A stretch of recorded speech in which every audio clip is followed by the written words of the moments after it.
On the job training किसी भी worker को एक स्पेशलाइज्ड स्किल देने में हेल्प करती है। अगर हम किसी वर्कर में कोई स्पेशलाइज्ड स्किल डेवलप करना चाहते हैं या उस वर्कर में हम एफिशिएंसी क्रिएट करना चाहते हैं तो उनको ऑन द जॉब ट्रेनिंग देनी बहुत ज़रूरी है। इससे उनकी एफिशिएंसी बढ़ जाएगी, वर्कर्स की प्रोडक्टिविटी बढ़ जाएगी और जो भी कारपोरेट सेक्टर हैं, फर्में हैं या गवर्नमेंट सेक्टर हैं, वो हमेशा ही on the job training programs जो हैं अपने एम्प्लॉयज़ के लिए टाइम टू टाइम ये लगाते रहते हैं on the job training programmes, क्योंकि उन्हें पता होता है कि जो एक्सपेंडिचर वो उनकी ऑन द जॉब ट्रेनिंग पर कर रहे हैं वो एक्सपेंडिचर से ज़्यादा उनको अपने एम्प्लॉय से रिटर्न्स मिलेंगे। तो जो रिटर्न्स हैं they will be much more than the cost of such programmes. तो ऐसे प्रोग्राम्स पर जो खर्च किया जाता है, ऐसे जॉब ट्रेनिंग प्रोग्राम्स पर जो खर्च किया जाता है, इसे हम एक बहुत इम्पॉर्टेंट ह्यूमन कैपिटल फॉर्मेशन का डिटर्मिनेंट मान सकते हैं। Next is study programmes for adults. Next जो हमें पता है कि फॉर्मल एजुकेशन तो दी ही जाती है लोगों को in the form of primary education, secondary education, university education, लेकिन इसके साथ ही जो अडल्ट्स हैं, वे लोग जो काम में लगे हुए हैं, वे लोग जो सुबह के समय ये जो पर्टिकुलर क्लासेस हैं इनको अटेंड नहीं कर सकते हैं, तो इनके लिए सरकार के द्वारा या एनजीओज़ के द्वारा स्टडी प्रोग्राम्स अडल्ट्स के लिए चलाए जाते हैं और ये इवनिंग क्लासेस भी होती हैं, कई बार ये नाइट क्लासेस भी होती हैं, क्योंकि इन्हें पता होता है कि अगर वो अडल्ट्स को कोई स्टडी प्रोग्राम्स, जैसे मान लीजिए कोई किसान है, उसको ये बताना है कि तुम्हारी एग्रीकल्चर प्रोडक्टिविटी कैसे बढ़ सकती है, तुम कौन से टेक्निक्स को यूज़ करो, कौन से फर्टिलाइज़र्स नए मार्केट में आए हैं, या कौन सी क्रॉप को किस सीज़न में ग्रो करना है और उसके लिए आपको कौन कौन से इनपुट्स चाहिए, कौन से सीड्स मार्केट में अवेलेबल हैं, तो वो सारी चीज़ें जो हैं on the study programmes for adults में बताए जाते हैं। इसी तरह से और भी जो भी किसी से के फील्ड से रिलेटेड है तो वो स्टडी प्रोग्राम्स उन अडल्ट्स के लिए चलाए जा रहे हैं। ये सरकार के द्वारा भी चलाए जा रहे हैं और बहुत सारी एनजीओज़ के द्वारा भी चलाए जाते हैं, ताकि वो वर्कर्स को या अडल्ट्स को एफिशिएंट बना सकें उनके वर्क एरियाज़ में। It make them efficient in their work areas. इससे उनकी प्रोडक्टिविटी एनहांस होती है, उनकी प्रोडक्टिविटी बढ़ती है और वो एक बड़ा important source human capital formation का बनते हैं। Next is migration. Migration contributes to human capital formation as it facilitates or provides the inactive skills of to the people। जो लोगों में इनएक्टिव स्किल्स होती हैं उनको यूटिलाइज करने के लिए माइग्रेशन जो है बहुत इम्पॉर्टेंट है। माइग्रेशन का मतलब होता है movement of labour from one place to another place.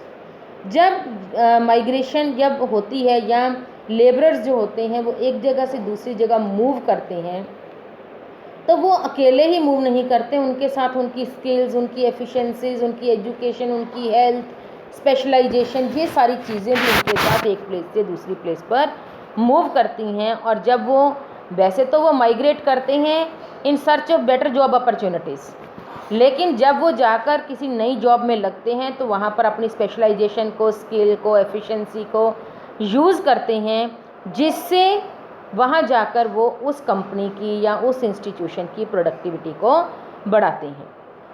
ये ज़रूरी है कि माइग्रेशन के समय पे उनकी कोई ना कोई ट्रांसपोर्ट कॉस्ट होती है, उनको ट्रांसपोर्ट का खर्चा बियर करना पड़ता है, लेकिन उन्हें ये भी पता होता है कि ये जो ट्रांसपोर्ट कॉस्ट वो बियर कर रहे हैं that is lesser than the cost, that is lesser than the returns from the job that in which they are going to provide their services. और कंपनी को भी पता होता है कि अगर वो अपने वर्कर्स को एक जगह से दूसरी जगह पर शिफ्ट कर रहे हैं तो उनको, कंपनी को बियर करना पड़ेगा ट्रांसपोर्ट का खर्चा, लेकिन जो हम मूवमेंट कर रहे हैं एक जगह से दूसरी जगह पर, तो दूसरी जगह पर जाकर ये अपनी एफिशिएंसीज, अपनी स्किल्स को वहाँ पर यूज़ करेंगे और उससे कंपनी का रेवेन्यू जो है वो बढ़ जाएगा। इसलिए माइग्रेशन जो है वो ह्यूमन कैपिटल फॉर्मेशन का एक बहुत बड़ा डिटर्मिनेंट सिद्ध हुई है। Next is expenditure on information. Information बहुत तरह की होती है, जॉब मार्केट से रिलेटेड होती है, एजुकेशनल इंस्टीट्यूशन से रिलेटेड होती है, या जो भी कोई पर्सन जिस भी किसी काम में लगा हुआ है उसके फील्ड से रिलेटेड इन्फॉर्मेशन होती है। एक छोटे से किसान को ले लें, उसको भी इन्फॉर्मेशन की ज़रूरत होती है। उसे भी पता होना चाहिए कि मार्केट में कौन से नए सीड्स आ रहे हैं, कौन से फर्टिलाइज़र्स आ रहे हैं, कौन से पेस्टिसाइड्स आ रहे हैं, कौन सी नई टेक्नोलॉजी आ रही है, कौन से क्रॉप्स को उनको किस सीज़न में ग्रो करना चाहिए। और ये जो इन्फॉर्मेशन है ये उन्हें मीडिया प्रोवाइड करता है, ठीक है। तो उन्हें जो इन्फॉर्मेशन दी जाती है उससे उनकी प्रोडक्टिविटी इंक्रीज़ होती है।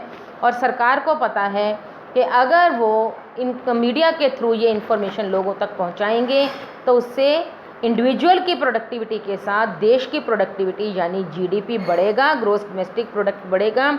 और इस तरह से ह्यूमन कैपिटल फॉर्मेशन का ये बड़ा ही इम्पॉर्टेंट डिटर्मिनेंट है, एक्सपेंडिचर ऑन इंफॉर्मेशन।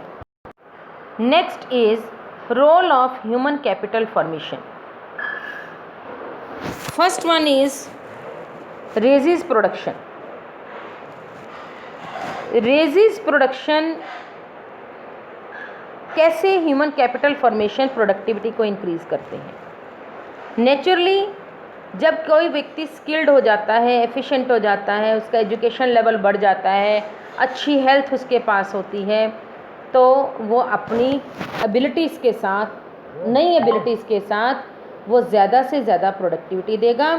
और इससे इंडिविजुअल प्रोडक्शन के साथ साथ देश की प्रोडक्टिविटी भी बढ़नी शुरू हो जाएगी।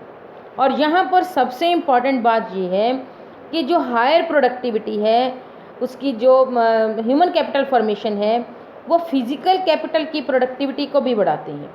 Physical capital means machinery, equipment, land, ये फिज़िकल कैपिटल है। अगर ह्यूमन कैपिटल फॉर्मेशन हो रही है, लोग स्पेशलाइज्ड हो रहे हैं, लोग स्किल्ड बन रहे हैं, तो इससे वो अपनी स्किल को फिज़िकल कैपिटल पर यूज़ करेंगे। एक ज़मीन का टुकड़ा है, हमें ये नहीं पता कि उस ज़मीन के टुकड़े पर किस तरीके से खेती करनी है, हमें इस चीज़ की एबिलिटी नहीं है, नॉलेज नहीं है, तो वो ज़मीन के टुकड़े पर प्रोडक्शन तो हम कर लेंगे लेकिन प्रोडक्टिविटी को रेज़ नहीं कर पाएंगे। एक मशीन है, लाखों रुपए की मशीन है, उसको ख़रीद कर हमने रख लिया, लेकिन हमें ये नहीं पता कि उस मशीन को कैसे रन करना है, तो वो मशीन जो फिज़िकल कैपिटल है वो बेकार है जब तक उस पर ह्यूमन कैपिटल को यूज़ ना किया जाए।